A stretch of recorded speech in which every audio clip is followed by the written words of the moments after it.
If you didn't have this medium, Gary, what would you do with your life? Would you just kind of just fix things and enjoy around your house, or what? Yeah, no, well, I was always a thinker, so I don't think I would stop thinking. So I might even do it more constructively. I mean, who knows whether this was good or bad for my overall productivity. I think it's good in the sense that I don't think I would have caught on to this idea of having the internal conversation, externally. I mean, I think it does help actually to do this talking thing and then listening to yourself. Um, I think it does help clarify your own ideas. It's almost like using note paper. It's like taking notes and putting them somewhere. Well, when you have to actually say something and construct the idea, then you can see what it's sort of made out of. And you can challenge your own brain by reintroducing yourself to your own ideas and replaying them from a different angle. So it gives you angles, it gives you perspective. But I think it's true for a lot of different kinds of people. I mean, artists, sometimes an artist is best thing an artist can do is go to prison or some other thing will happen to him, and it'll give him a whole new perspective, and the perspective is just so valuable to his to clarifying his technique and to making himself more proficient as an artist. So there are parallels. It's really hard to say what the right technique is until you get the finished product. I mean, you really Do don't you know whether think you're succeeding. You don't know if you're succeeding or failing, until you get to the end of the game. that's what's so weird about life? I don't know if you've ever seen the movie Butterfly Effect. I mean, it's not the best movie ever, but it had kind of an interesting idea to where the main character can go back in his life and change things, but it always kind of fucks something else up, so he kind of can see what he would do if he did this versus that. Is that Tom Hanks movie? Yeah, Ashton Kutcher was in it. Who? Ashton Kutcher. I don't know who that is. But There's a few whatever. movies that are like that. There's I think Source Code, Groundhog Day. There's a new Tom Cruise movie coming out that flirts with that idea. Well, Groundhog Day was Bill Murray or something. But Well, whatever. I just mean the idea is kind of interesting. You know, you've talked about this before, the impact you can have, and you always kind of wonder what it is. Like if you didn't exist, how wide would that have an effect in the world? Yeah, I guess the going back thing is that's always a big mess. You get into that gnarly conundrum. But the idea of having, like, theoretically, what we could have is like really good models of things, computer models. And it'd be really neat if you could look up your life, or that you could put in your life into a computer, and like it would model the weather, you could get it to give you some kind of outlines about probabilities and likelihoods. And so the idea of, like, if they ever came up with a really good computer model where you could actually see what the world will look like if you don't fuck it up, that would be really interesting. I've always kind of had that as a fantasy myself because I've often wondered what would have happened if I would have did X versus Y or anything like that, and it always is so tempting. That's why I love stuff, movies like that. Yeah, so I'm just saying, as a sci-fi principle that's actually more coherent to a possibility, the idea of a synthetic intelligence that could model life is more realistic than the idea of a time machine. I mean, we obviously can't go back and try things, but we could if we could synthesize them into a computer program.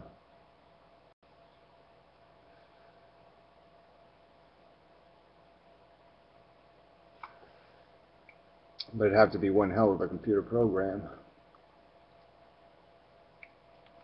It's basically determinism at this point.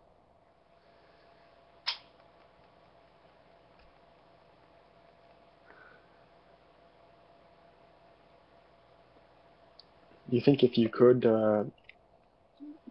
calculate in a way what was going to happen based on some variables, then you could extrapolate into the past?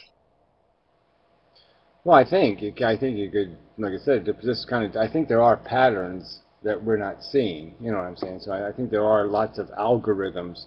So they're kind of like shortcuts that are repeated over and over again in terms of patterns that reoccur. Like back to harmonics and frequencies, I think there are certain things that lead to more certain things and certain things that lead to things, and I think those patterns could be discovered by a computer, that was well programmed, because it could do billions of these permutations per second, and you know what I'm saying, it could weed through all of this Yeah. stuff to find these little tiny subtle correlations that exist. And so it would have to be it's very complex, but I'm just saying it's theoretically computers have the time to do the, you know, preposterous amount of trial and errors that would take to discover these subtle algorithmic connections that exist between, um, you know, pattern causation.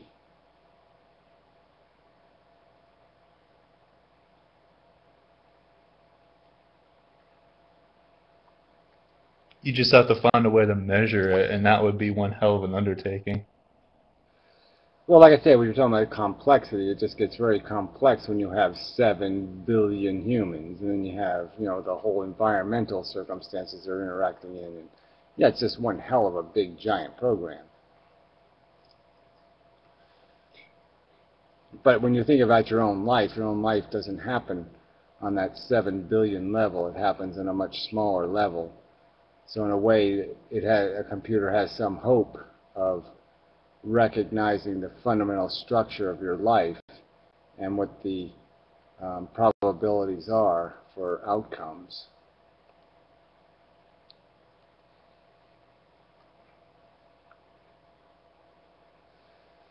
I'll see. I'll see. Yeah, I gotta come up with a name. Uh, Evelyn doesn't seem quite right, but we'll see.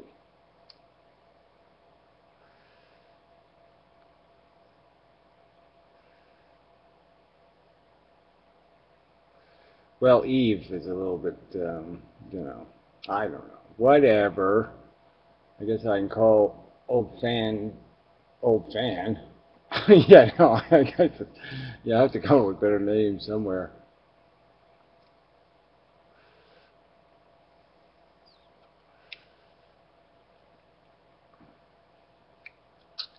We all do have kind of sucky names.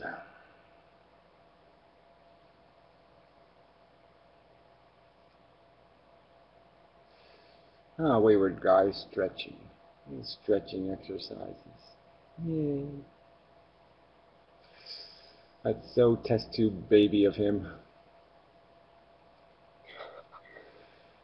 He really does look like something you buy at the store. Oh yeah, let's buy a wayward doll. It's got a little bobblehead. It smiles and says something. How are you doing today? Yeah.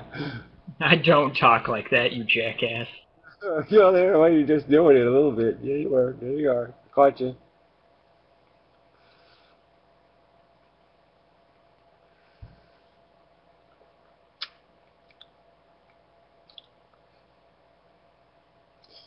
Yeah, sunflower's a little obnoxious. Sunflowers are kind of depressing, actually. I mean, as funny as that seems, I mean, I used to grow sunflowers, just because they're fun to grow. But, they grow these big plants, and you get these really nice sunflower, but it only stays a nice sunflower like for 2 days, and then it starts leaning over, and it gets all kind of gnarly and ugly. And then, the birds attack it and shit. But I mean, it just doesn't do that sunflower thing long enough, and just starts to droop. And it's kind of sad, really, when a sunflower is drooping. It's just kind of a depressing flower then. It's symbolic for life. Yeah, it really does. It does do that to me. I mean, it just is kind of funny, that it just kind of, it's kind of a depressing flower in an ironic way.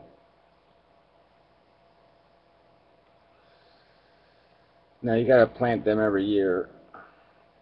But it is, they got amazing plants the way they, you know, it's an awful lot of growth to get out of one little fucking seed.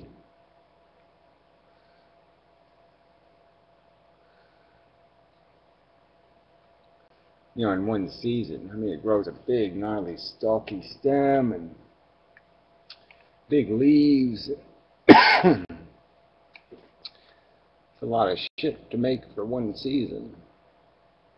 But it's like potatoes. You know, potatoes surprise you. You put a potato in the ground and, you know, a bunch of more potatoes grow.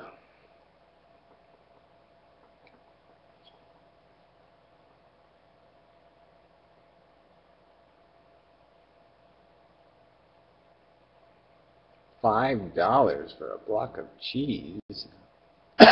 Outrageous.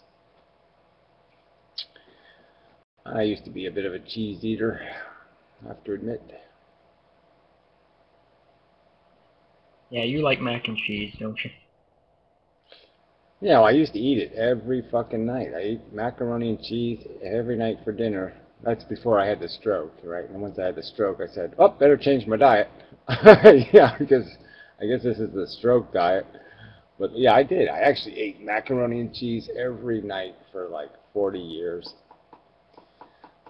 40 years. 30 years anyway. Yeah, I'd buy, you know, I just buy it, like I'd buy a tomato and just cut it up, put it in the macaroni and cheese. So whatever there was that was cheap, I just cut it up, put it in the macaroni and cheese and eat it. That was dinner.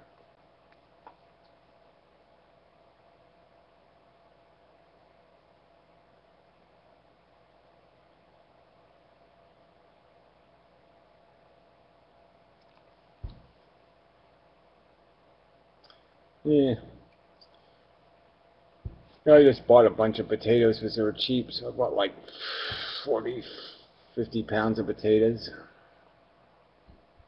What kind of potatoes? Kind of roundy, you know, kind of round and lumpy. Yeah, no, they're just like russets or something. Yeah, russets. They're popular. I have to ring them Yeah, up all the time. they were nice and cheap, and they're pretty. You know, they weren't in bad shape. Some, you know, I mean, you know, I bake the big ones and boil the small ones, and you know, good cheap food.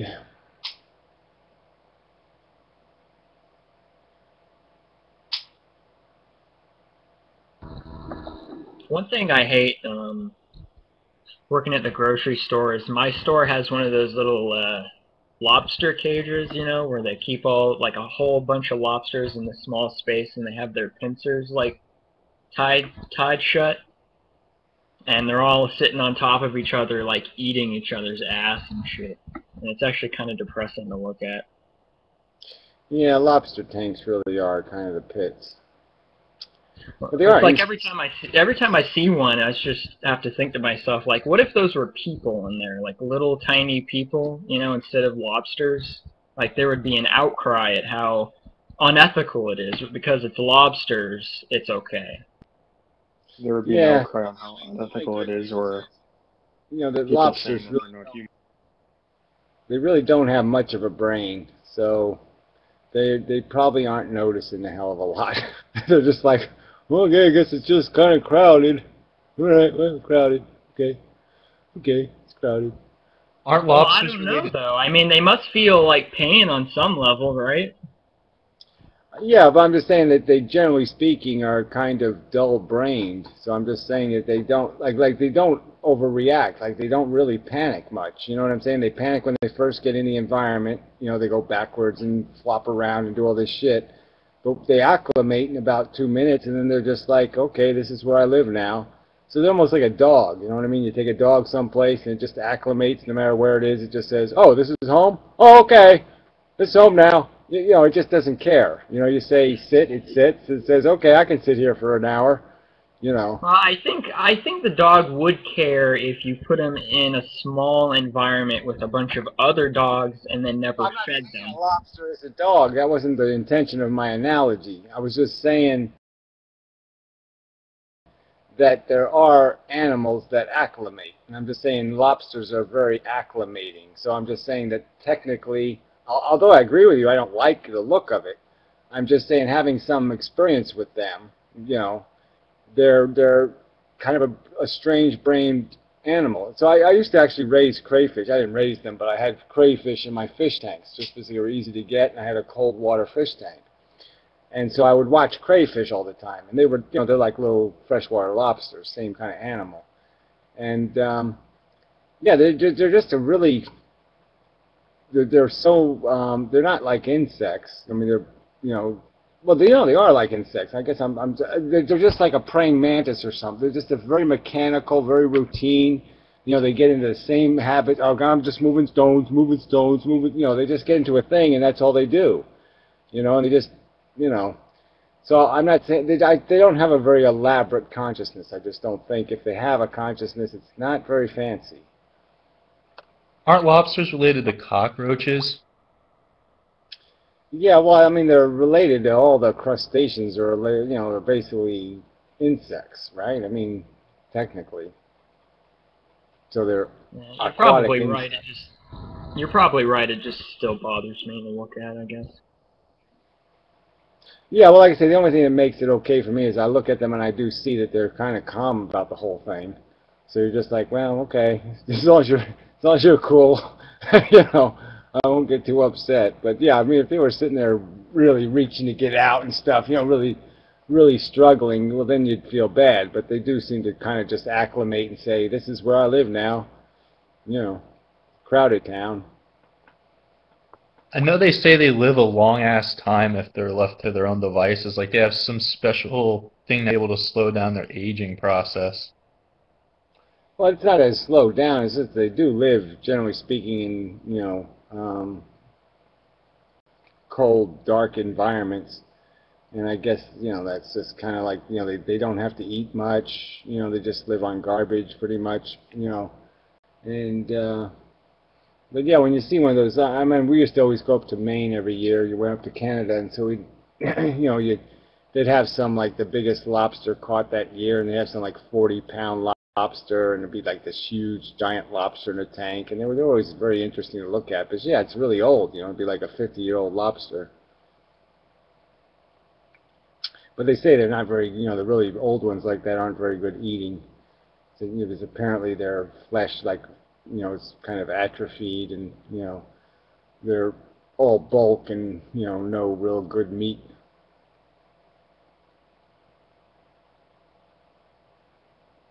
It's kind of weird that our life expectancy used to be shorter than that. I mean, on average as a species, that people used to only live until their 40s. Well, I know, but that's not really true. They live longer than that, and, you know, it's just that more infants died younger. So it's like you still could live to be 70 years old even 300 years ago, but you weren't as likely to live to be 10. You know, it was getting to 10 that was tricky. And I know like basic stupid infections killed people that, you know, wouldn't even kill you these days. Well, that's what I mean, that most of the carnage was in the, you know, plague, influenza, you know, that kind of stuff killed an awful lot of people.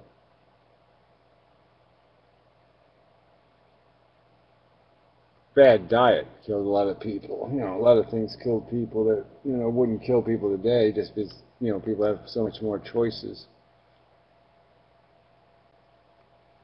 It's interesting though how they were so just it kind of shows you how low humanity can go that people just still live through it and almost don't even think anything of it. I mean, people were still having kids during the Black Death.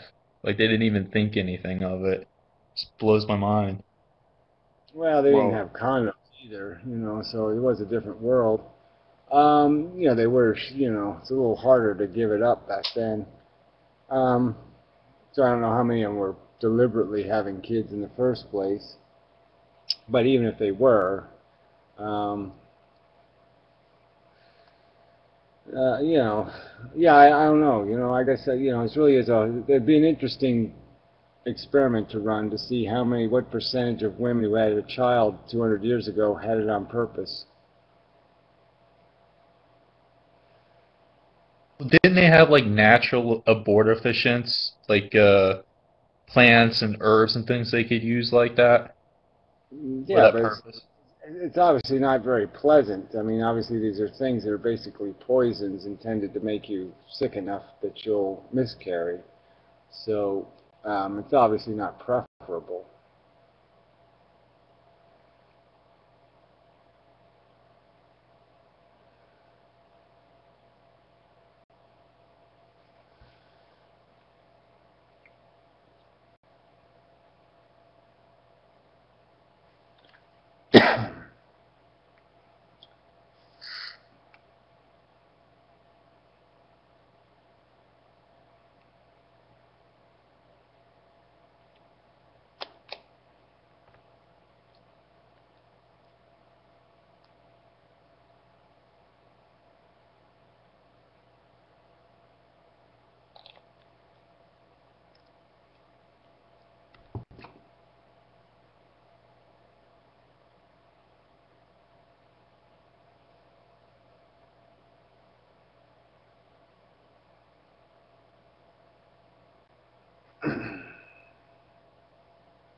Yeah, well, Master Joe seems full of bibbly babbly boo there.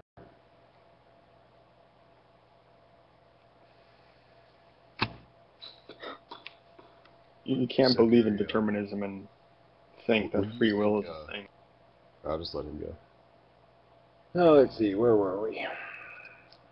I have to get some coffee, I think. What else?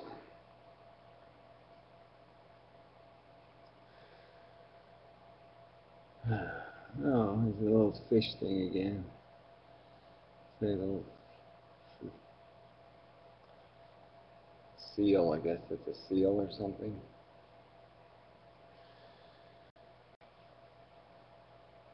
Yeah, this is, or maybe it's one of them sea otters or something.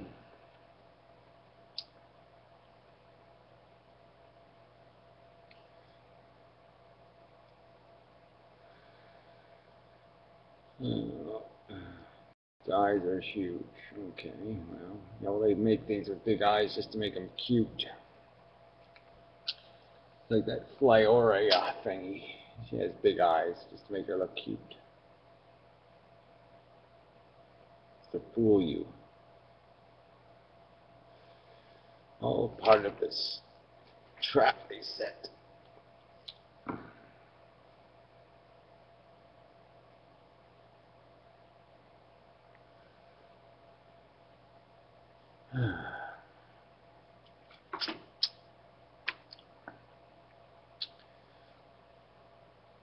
Yeah, there certainly are very specific outcomes. There you go. Causes, and then there's effects. And then those become causes, and then those become effects. And then it's causes and then effects. Yeah. What do you think is the best definition of free will?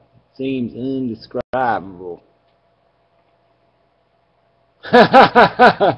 It's just, okay, free. There's no free. What's free? Free. There's no free. Free is idiotic.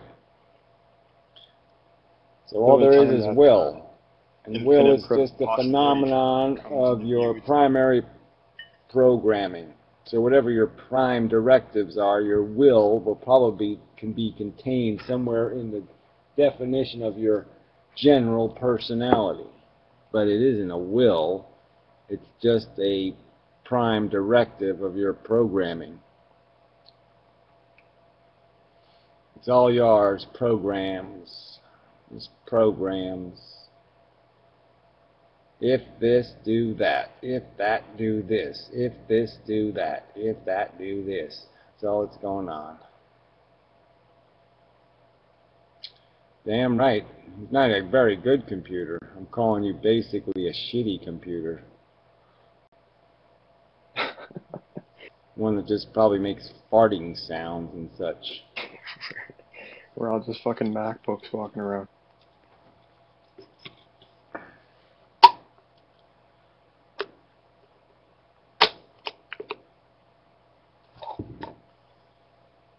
Yeah, well, the agenda should be relatively simple. First, do no harm. Yeah, even an Atari should be able to figure that game out. First, do no harm. Yeah, I can do that. Okay. Like shooting asteroids. That's not a prime directive at all, because humans cause harm all the time. Shoot asteroids and do no harm. Yeah.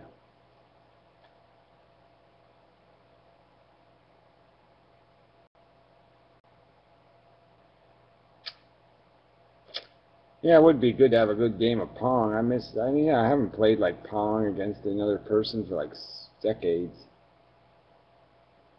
Lots of things I miss.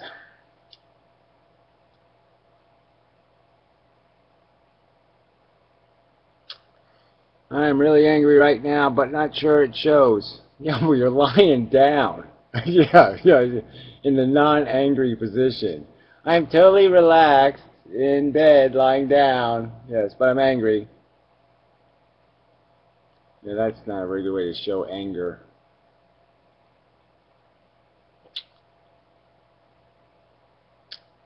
Yeah, you gotta do like lying down, and then you have like your finger, pointed. Just have it somewhere like have your head leaning on your middle finger, something like that. Then that'll let people know you're angry. Oh, she's a woman, right? Almost, mostly. Women don't have to have a reason to be angry. Being a bitch. I'm sure there is a reason though. Sometimes the only thing a woman has to hold on to. No, isn't that something like that? What is that movie from that line? It's sometimes being a bitch is all a woman has to hold on to. Yeah, that's the line. Yeah, I love that movie. I know I shouldn't love that movie, but Dolores Claiborne, I love that fucking. Because I have watched that movie 438 times. I think, probably around there. I love the music in it. I love the whole thing is just so. It's just, it's a wonderful little piece of storytelling. The acting is just so good, and they just kind of go right through it, and you're just like, yeah, this is a fucking movie.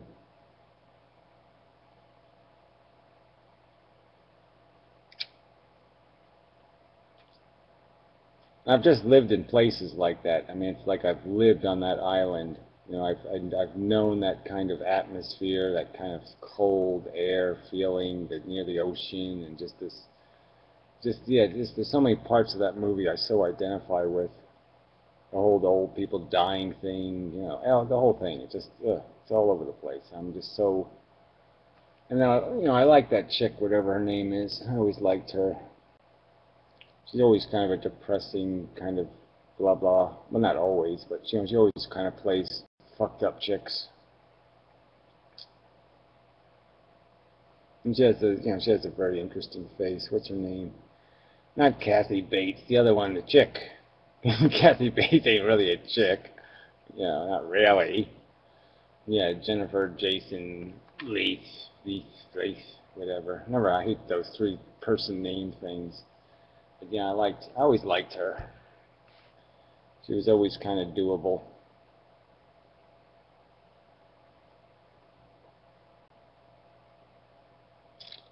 Yeah, well, she was in a lot of good movies, right? I can't think of any of them, but there really were some good movies. What else was she in that I liked? I don't know, I was just kind of, I remember when I was a kid, I was just kind of, not a kid, but you know what I mean, less old. I just kind of had a thing for her. She must have been some other really good, depressing movie. Because I don't know why I would like her unless she was in some other really good, depressing movie.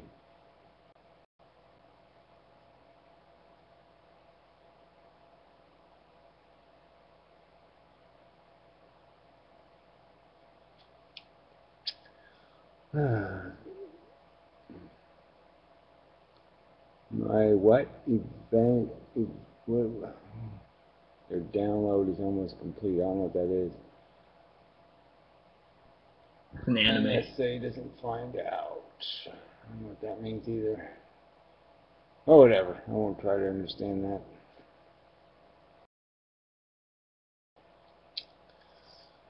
Let's see. Fast Times at Ridgemont High. Yeah, that's it too. Yeah, she was one of those people. Yeah, she was in like a lot of stupid movies. I don't think about it, but I don't know. I must have liked them for some reason.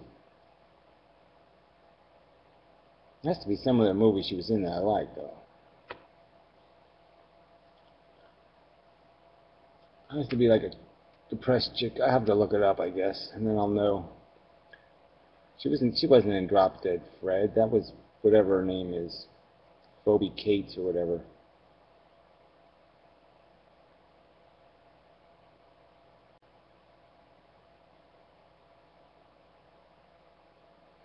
Now you're talking about Kathy Bates again, so you're not even on the subject, you fucking retards. The one I want to know who was in a good movie was Jennifer Jason Leigh thingy, whatever her name is. She was in some movie when she was kind of young that must have been really depressing because I liked her for some reason. And I only usually like chicks in depressing movies. Was it Road to Perdition?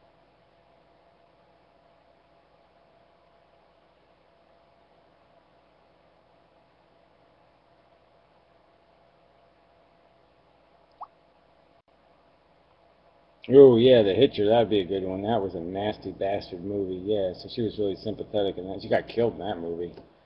Ooh, that was a horrible movie. That whatchamacallit guy, he always plays villains very well, whatever his name is. Kind of Australian guy, whatever the fuck that guy was. What the hell was his name? What was the guy's name in that movie? Yeah, that guy. Yeah, oh, he plays evil really well.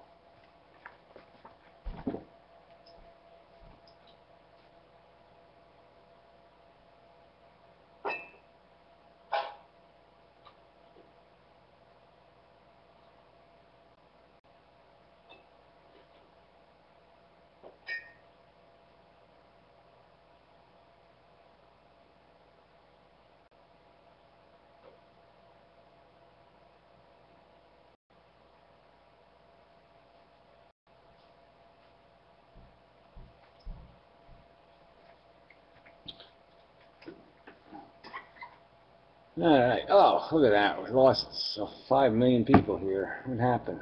Who the fuck? Who fucked the room?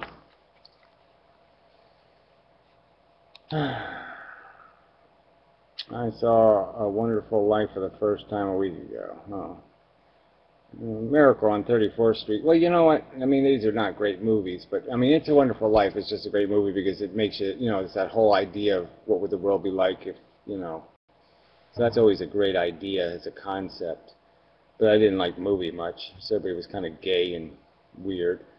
But, and then Miracle on 34th Street is, it's just so sappy. But the thing that was kind of amazing about it was, Natalie, that was Natalie Wood's first movie. And she was just such a charming little fucking kid. I mean, sometimes it's just kind of funny how people just have it. And I mean, she just had it from start to finish. She grew into the, beautiful woman and all that kind of crap. But I mean, damn.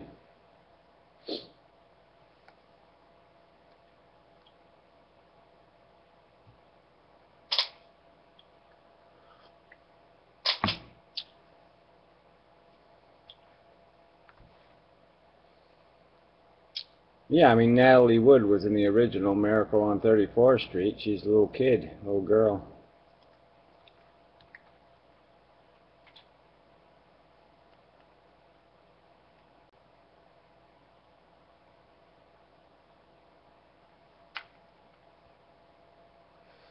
Oh, Harvey was shit. I didn't even understand. I couldn't even watch the movie Harvey. It's just too stupid. So I gave up on it.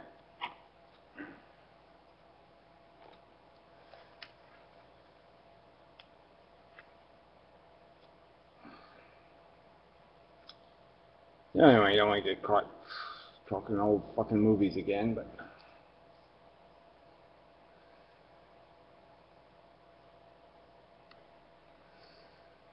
Ooh, I don't like army people. Dun, dun, dun, dun. Somebody shoot the army guy. Yeah, that's a good idea. Somebody shoot him.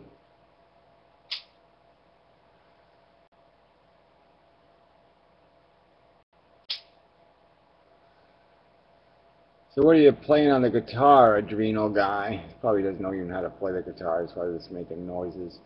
Dun dun dun dun. Strum strum bum ba bum. Yeah. Probably can't play worth shit. Yeah, he just holds it. I just hold the guitar. I like guitar. Guitar's my friend. Well, I do like classical, so that's good. Hey Gary, I have a quick question. When do you think the last time in your Yeah, I life, really should have taken up some kind of better instrument than stupid oh, this trumpet. is a I can't non-sharing believe I mic. played a trumpet. It's got to be the stupidest thing Non-sharing in the mic. world to play. DoNotGod. Quick question.